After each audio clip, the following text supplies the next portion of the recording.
Amém. Nós estamos numa série, e eu nem sabia que era uma série, mas virou uma série de palavras a respeito do caráter de Deus, do pensamento de Deus, né? E surgiu com uma brincadeira, que eu estava lembrando daquela musiquinha que a gente cantava quando criança, né? Que é cuidado, mãozinha com o que pega, cuidado, um olhinho com o que vê. O nosso Criador está olhando para você, cuidado com Deus, né? E muitos de nós crescemos com essa mentalidade a respeito de Deus, né? Como aquele velhinho barbudo, bravo, lá no céu, né? Com um rainho na mão, pronto para mandar na cabeça do cristão, né? Que fizer alguma coisa de errada. E eu queria falar para você a respeito do verdadeiro caráter de Deus. Não aquele que foi contado nas historinhas, e é claro que há uma conspiração do mundo, não acredite que nada é por acaso, mas tudo tem um significado espiritual, que de fato o mundo quer que você tenha essa imagem a respeito de Deus. E eu já vou mostrar para você o porquê. Mas no domingo passado nós falamos a respeito de Davi simbolizando o amor de Deus, né? Que Davi queria abençoar Mefibosete, e Mefibosete, por outro lado, tinha uma imagem errada a respeito de Davi, e por isso vivia como um refugiado e não desfrutava daquilo que era direito dele como um príncipe, que era viver no palácio e desfrutar das coisas de Deus. Então, nós vemos essa passagem, né, falando a respeito disso, mas eu queria continuar falando a respeito do caráter de Deus, né? Que imagem que você tem a respeito de Deus?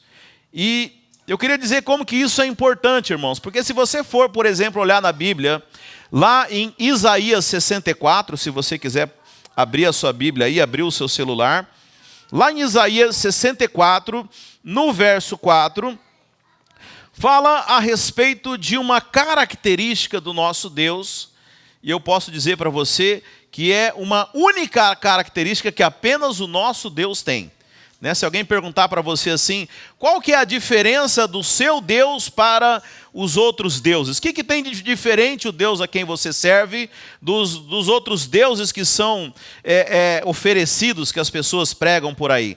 E Isaías 64:4 fala uma característica que eu nunca vi nenhuma religião mostrar além da nossa identidade cristã, que diz assim: porque desde a antiguidade não se ouviu, nem com ouvidos se percebeu, nem com olhos se viu, um Deus, além de ti, que trabalha para aquele que nele espera. Amém, irmãos? Sabe, essa é uma característica que subverte a lógica de toda religião, porque toda religião é a pessoa fazendo algo para aplacar a ira de um Deus, para fazer alguma coisa para poder ser aceito. É uma prova muito difícil para que depois que você morrer, você possa, esse Deus que tem um alto padrão, que quer punir as pessoas, venha permitir você entrar. O nosso Deus é diferente, irmãos. A Bíblia fala que Ele trabalha para nós. Ele trabalha desde o princípio. Jesus fala, o meu Pai trabalha desde o princípio e eu trabalho até agora também. Ou seja, é Deus quem trabalha para nós. Amém? A nossa salvação, ela foi totalmente trabalhada e preparada por Deus. Eu sei que você pensa que um dia você acordou e falou assim, eu vou virar crente, vou lá para aquela igreja e vou aceitar Jesus. Mas não é o que a Bíblia diz. A Bíblia fala que Deus nos escolheu. Amém? Jesus fala para os seus discípulos o quê? Não fostes vós que escolhestes a mim, mas eu vos escolhi. Efésios 2 fala o quê? Aquele que vos conheceu antes da fundação do mundo, te predestinou para desfrutar das obras, para andar nas boas obras que Ele preparou. Ou seja, Deus conhecia você antes mesmo de você ser formado. E Ele te escolheu para você estar aqui. Amém, irmãos? Você é um escolhido de Deus. Você não está aqui por acaso. Há um projeto de Deus para a sua vida. Evidentemente, irmãos, que Deus ele não te obriga a viver dentro do projeto dele. E por isso muitas vezes nós andamos por caminhos que não são os melhores caminhos para as nossas vidas. Deixa eu dizer, nós não somos bons de escolhas. Então, se você quiser ser alguém abençoado, é melhor você discernir em Deus quais são as boas obras que Ele preparou para que você andasse. O que você quer que Deus, né? O que Deus quer para você? Mas você sabe, a gente subverte a lógica. Como que a gente faz? A gente toma as decisões e aí a gente vem pedir para Deus abençoar a nossa decisão. Já percebeu isso? Ah, pastor, eu queria que você orasse aí, porque eu montei uma empresa e queria que desse certo. Fala, mas, sabe, se você, antes de tomar essa decisão, você orasse antes, Deus, é esse aqui o que o Senhor tem para mim, você não precisava orar depois. Porque aquilo que Deus já estabeleceu para você, obviamente já é um caminho de bênção. Mas a gente faz o quê? A gente toma as decisões sozinhos e aí tem que orar demais para poder convencer a Deus a entrar no nosso projeto. É como se Deus andasse conosco e não nós andássemos com Deus. Irmãos, estão entendendo? Amém? Então veja, nós precisamos discernir. Mas aqui em Isaías 64 tem uma chave que fala o quê? Um Deus que trabalha para aquele que nele espera. Eu sei que o que mais chama a atenção aqui é um Deus que trabalha. Porque, como eu falei, em toda a religião, são as pessoas que trabalham para esse Deus. Mas o nosso é diferente, é Deus quem trabalha. Agora, eu poderia dizer para você o seguinte: Deus trabalha para todo crente, sim ou não? Aqui está uma chave, irmãos. Deus trabalha para aqueles que nele esperam. Há uma diferença aqui. Você sabe, se Deus abençoar alguém que não está esperando em Deus, a pessoa vai falar, ah não, mas isso aqui foi porque eu sou muito inteligente. Ah não, isso aqui foi uma coincidência, eu estava passando por ali e aí apareceu aquela oportunidade para mim. Ele vai tributar N razões porque ele não estava esperando em Deus. Ele não vai reconhecer a glória de Deus na circunstância. E por isso Deus não vai agir dessa forma. Por quê? Deus não divide a sua glória com ninguém. Então quem que é abençoado? Deixa eu dizer, irmãos, o caminho da bênção já foi liberado para todos, mas quem é que vai receber a bênção? Quem é que vai ser favorecido por Deus, irmãos? Aquele que está esperando de Deus.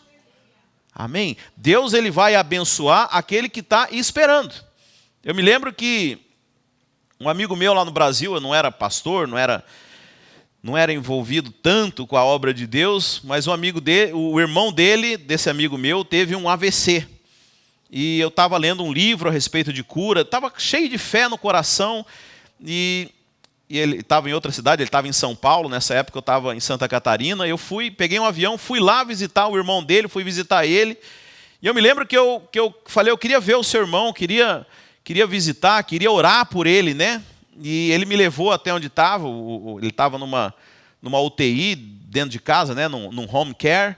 E eu lembro que eu orei com muita fé, pedindo a cura de Deus para o irmão dele. Mas me lembro também que a hora que a gente estava indo embora, a mãe desse amigo meu falou assim, a gente...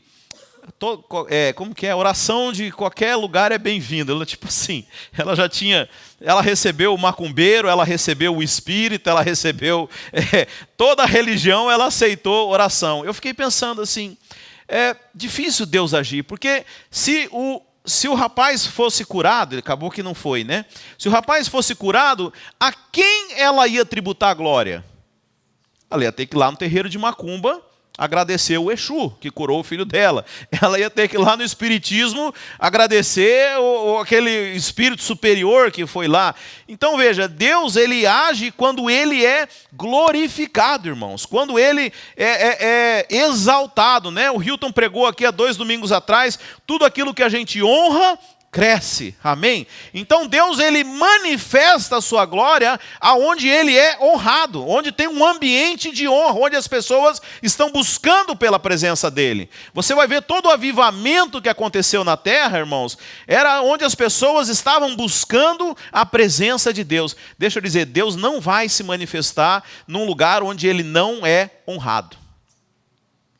O próprio Jesus, a Bíblia fala que ele foi lá em Nazaré, e a Bíblia fala que ele não fez muitos milagres. Por quê, irmãos? Porque ele não foi honrado. As pessoas olhavam, mas esse aqui não é o filho de José, não é o filho de Maria, ele não é o carpinteiro. Então veja, as pessoas não deram a devida honra, e porque não honraram devidamente a Jesus, ele não pôde fazer milagres. Então veja, a maneira como Deus age em nossas vidas está totalmente conectada com a maneira como você honra e a expectativa que você tem em Deus.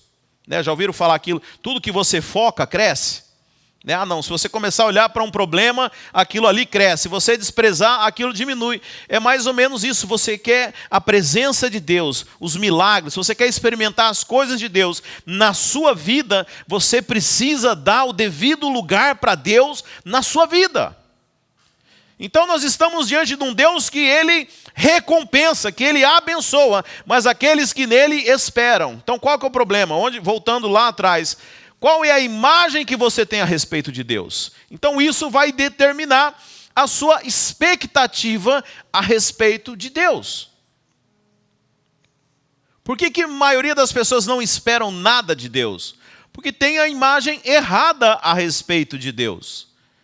Então eu me lembro, veja irmãos, eu nasci já num lar evangélico, então desde que eu me entendo por gente, eu estou nesse ambiente da igreja. Mas eu lembro que na minha adolescência eu comecei a trabalhar, comecei a prosperar. Mas eu tinha um pensamento comigo, eu falei, Deus, eu não quero nada do que é seu. Você cuida aí, eu cuido aqui. Ninguém se mete no negócio de ninguém. Porque qual que era a minha ideia? O dia que eu pecasse, que eu fizesse alguma coisa de errado, Deus ia tomar tudo. Já viu criança, dá um presente, aí você briga, dá de volta aqui. Eu achava que Deus era assim. Deus vai me abençoar, mas eu não quero essa bênção, porque o dia que eu pisar na bola, o dia que eu não estiver bem, eu prefiro ser livre. Então cada um cuida do seu, você fica aí, Deus, eu fico aqui, e aí ninguém interfere no negócio de ninguém. Era uma imagem errada que eu tinha a respeito de Deus.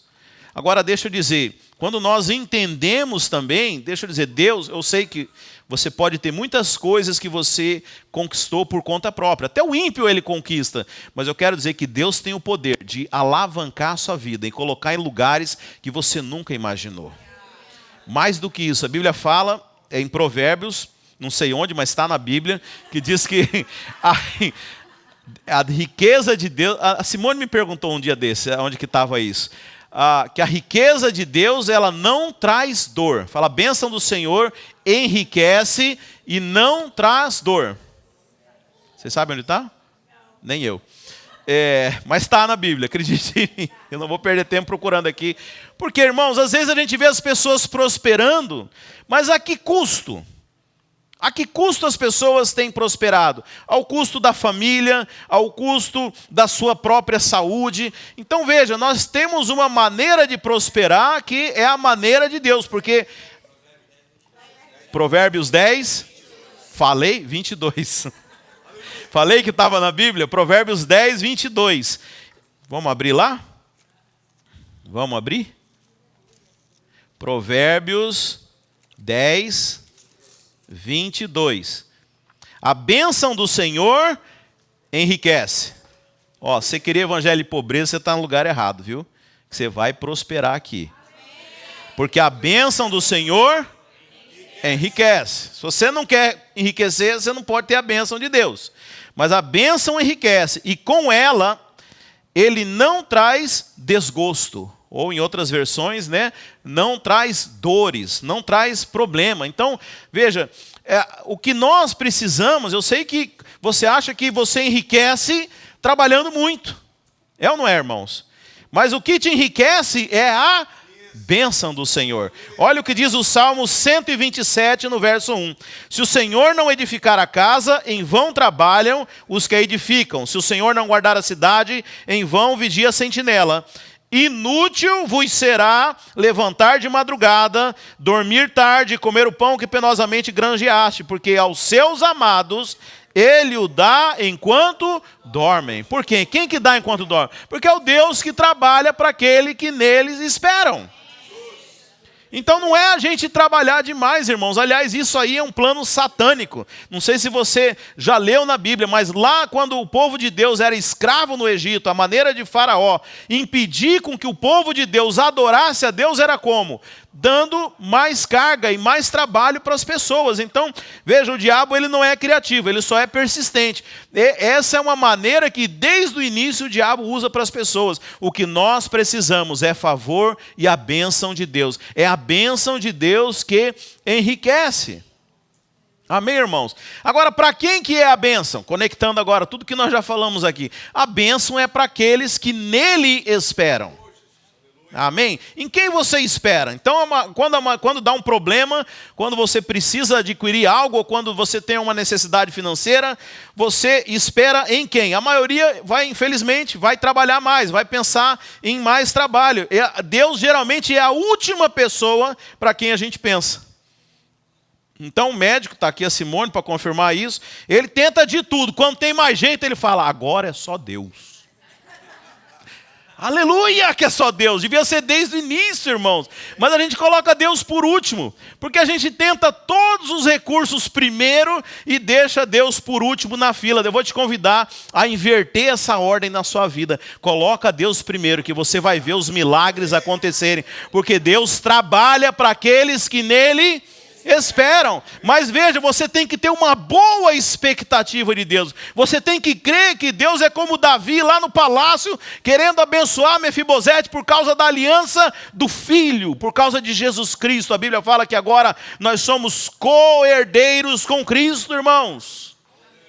Sabe, nós temos que crer nas verdades da Bíblia. Por causa de Cristo, agora nós somos co-herdeiros. Então, Deus, ele não está mais zangado conosco. Deus quer nos abençoar. Aí, a partir daí, você tem boas expectativas de Deus. Aí Deus fala, agora eu posso trabalhar, porque Ele está esperando em mim.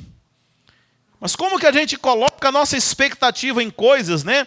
Colocamos a expectativa em quem vai ser o presidente, nas circunstâncias, no nosso trabalho, na nossa força. Não, experimenta colocar a sua expectativa em Deus. Deus vai honrar. Deus é poderoso, irmãos. Amém? Então é muito importante a imagem que nós temos de Deus. E aí, eu queria entrar de fato no verso, né, no texto que nós vamos ministrar hoje, que é lá em Hebreus 11, a partir do verso 6. Né? Eu pergunto para você, quantos quem gostaria de agradar a Deus, irmãos? Amém? Mas eu preciso te dizer uma coisa, você só vai poder desfrutar de Deus o dia que você for liberto da necessidade de querer agradar a Deus, de fazer as coisas para agradar a Deus. Porque Deus, Ele já te ama independente do que você faz. Amém? Agora, filhos amados têm o desejo de agradar o Pai. Têm o desejo de retribuir esse amor. Sabe? E a maioria das pessoas acham que o que agrada a Deus, se você perguntar, talvez não aqui na nossa igreja, mas em 90% da crentolândia vai falar que o que agrada a Deus é santidade, é vida sem pecado. Mas sabe o que a Bíblia diz? Vamos ler agora esse texto? Vamos descobrir o que agrada a Deus? Hebreus 11, 6. Diz assim, sem fé é impossível agradar a Deus. Sabe o que agrada a Deus? Fé. O que agrada a Deus é fé. Ah, mas Deus não quer uma vida com pecado. Não, de fato, Deus não quer uma vida de pecado. Mas eu quero dizer que o seu pecado já foi resolvido por Jesus Cristo lá na cruz do Calvário. Hoje você recebeu o dom da justiça. Você foi justificado por causa do sangue de Cristo. Isso é fora de questão.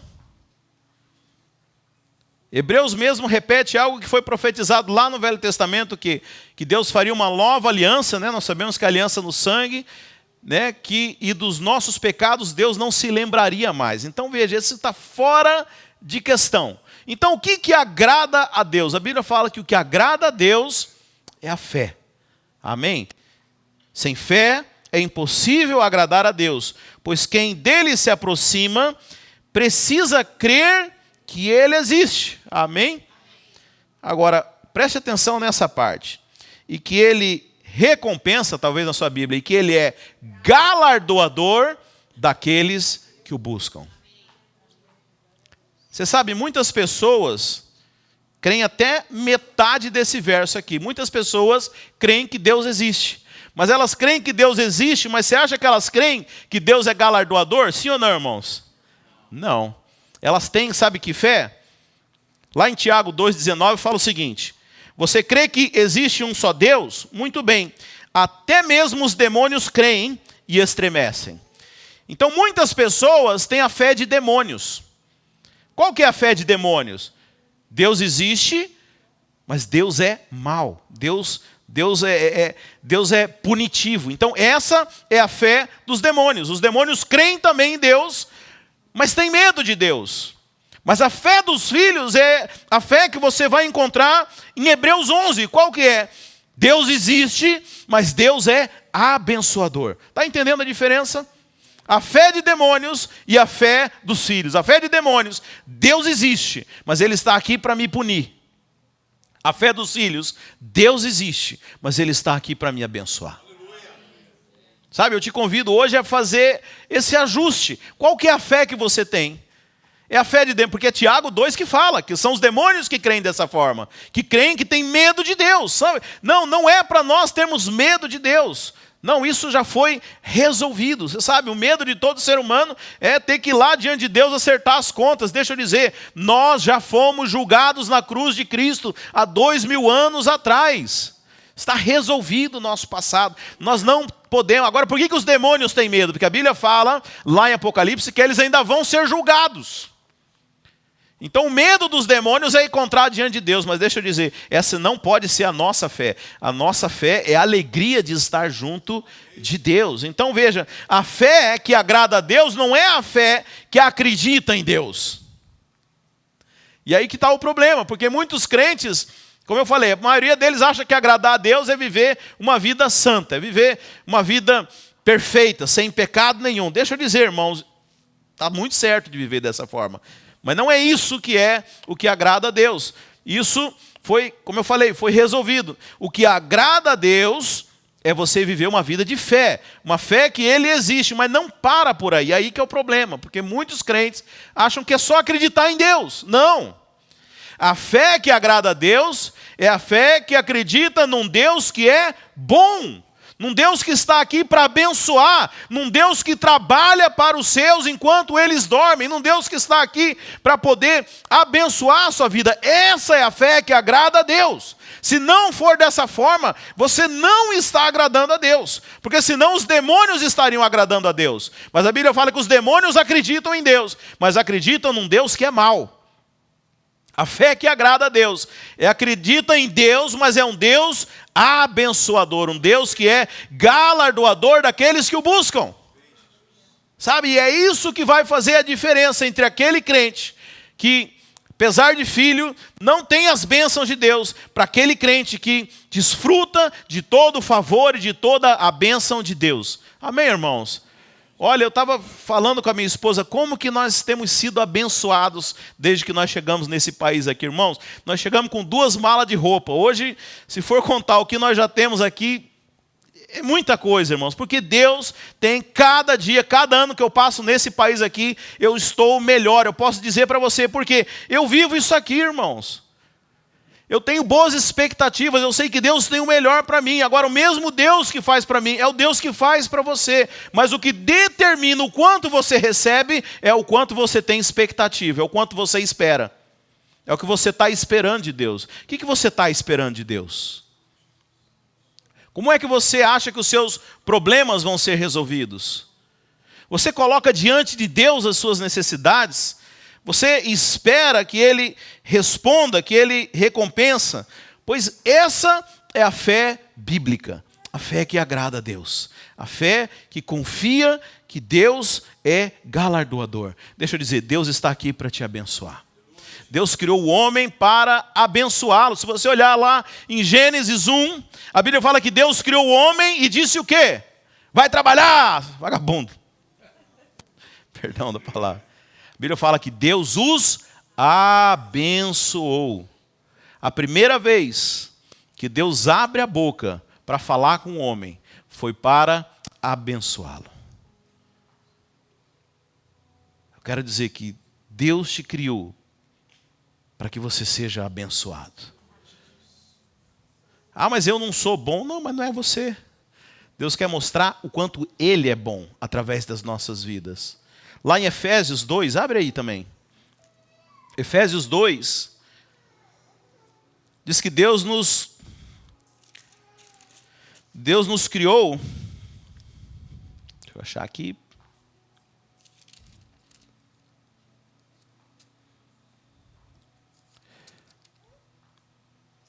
A partir do verso 3. Bendito, Efésios